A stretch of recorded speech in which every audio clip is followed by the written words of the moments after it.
Areca পাম হলো একটি indoor plant. Hello বন্ধুরা, আমি সাইন এসিস গার্ডেনিং ব্লকে সকলকে স্বাগত। যারা একদমই নতুন এরিকা গাছ এনেছেন বা এরিকা পাম কিভাবে মাটিতে বসাবেন তা নিয়ে যদি ভাবেন, তাহলে আর কোনো চিন্তার বিষয় নেই। আজকের ভিডিওটা এরিকা পাম নিয়ে, যারা একদমই বিগিনার, এই ভিডিওটা আপনাদের জন্য। বন্ধুরা, এরিকা পাম হোক বা অন্য কোনো গাছ, ইনডোর বা আউটডোর, তার জন্য মাটি বা মিডিয়া তৈরি করা একটি খুবই গুরুত্বপূর্ণ বিষয়। মাটি যত ভালো হবে, গাছ কিন্তু অত্যন্ত তার উপর ডিপেন্ড করে ভালো হবে। আমি এখানে 50% মাটি নিয়েছি, 15% বালি, 10% ভার্মি কম্পোস্ট এবং সিংকুচি, হাড় গুঁড়ো, নিমের খোল, ডিমের গুঁড়ো সবগুলোকে মিক্স করে আগে থেকে রেখেছি। আপনাদের দেখানোর সত্ত্বে আমি এখানে কিছু পরিমাণ ভার্মি কম্পোস্ট দেবো, কিন্তু বন্ধুরা আপনারা যখন টবে মাটি ফিল করবেন তখন আপনারা কিন্তু হাত দিয়ে চেপে চেপে বসাবেন। আমি এখানে আপনাদের দেখানোর সত্ত্বে কিছুটা ভার্মি কম্পোস্ট মিক্স করে দেখাবো।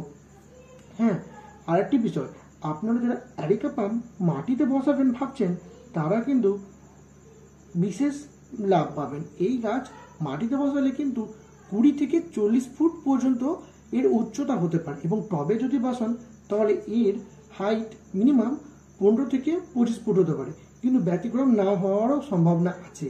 কিন্তু আপনারা এর পট সিলেকশন করবেন 12 ইঞ্চি থেকে 16 ইঞ্চি, কিন্তু বারবার রিপোর্ট করার ঝামেলা যাবেন না, কারণ যত রিপোর্ট করবেন গাছ স্ট্রেস হবে এবং আর রুটস কিন্তু ডিস্টার্ব হতে থাকবে।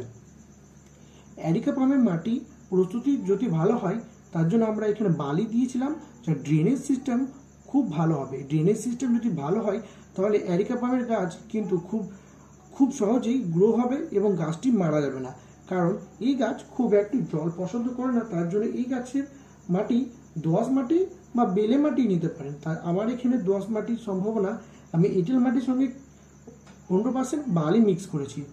এই গাছ যেমন সৌন্দর্য বৃদ্ধি করে, তেমন আপনার বাড়ির এয়ার কোয়ালিটিকেও এনহ্যান্স করে, আপনার বাড়ির ইন্টেরিয়র ডিজাইন এবং তার সাথে সাথে আপনার এনজাইটি লেভেলও কম করতে সাহায্য করবে। পাম গাছ তাদের সৌন্দর্য এবং ইতিবাচক স্পর্শের জন্য খুবই পরিচিত, যদি তাদের বেশিরভাগই বাড়ি এবং আশেপাশের রেস্তোরাঁয় দেখা যায়, তাই না? কিন্তু বর্তমান সময়ে এই গাছটি এত জনপ্রিয় হয়েছে ইনডোর এবং আউটডোরও, যা এই গাছটিকে নাসা দ্বারা রেকমেন্ড করা হয়। একদম এই গাছ আপনার বাড়িতে যেমন অক্সিজেন লেভেলকে বৃদ্ধি করে এবং তার সাথে সাথে আপনার বাড়ির এয়ার কোয়ালিটিকেও এনহ্যান্স করে। বন্ধুরা, আপনারা এই গাছকে খেজুর গাছ ভাববেন না। এই গাছ একটি খেজুর গাছের মতন প্রজাতি হলেও এই গাছ খেজুর না, এই গাছ কোনো ফল দেয় না, কিন্তু এই গাছ শুধু পাতা বেরোবে। আপনার গাছের উজ্জ্বল সবুজ রং ঘন করে যতই আপনি দামি সোফা রাখুন না কেন, এই এরিকা পাম যদি সোফার পাশে রাখা হয় তাহলে একটি লাক্সারিয়াস ফিল দেয়।